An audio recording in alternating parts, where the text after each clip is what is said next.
Давайте вместе поразмышляем о том, а что является самым тяжелым для человека. Что больше всего приносит страданий и скорби? Что опаснее всего? Опаснее всего это конфликт, который мы в быту называем ссорой.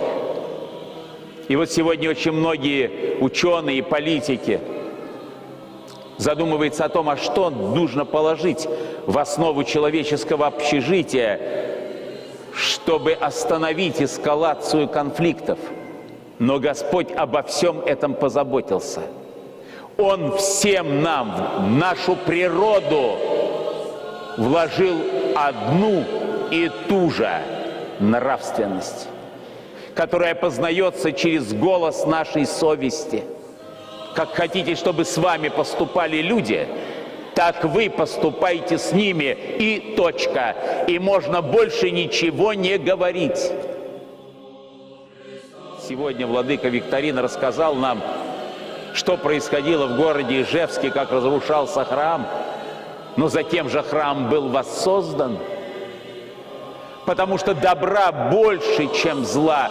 Если добра будет меньше, чем зла, то зло захватит весь мир, и наступит конец истории. Поэтому иногда нам кажется, что все эти евангельские слова – это некий недостижимый идеал. Совсем нет. Очень многие люди так живут. Но благодаря тем, кто так живет, мир и существует.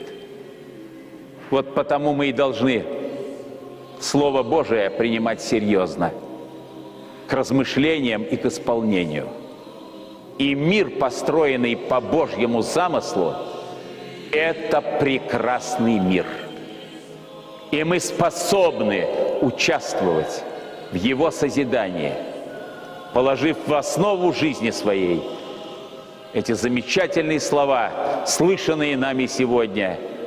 Как хотите, чтобы с вами поступали люди, так поступайте с ними. Аминь. С праздником вас поздравляю.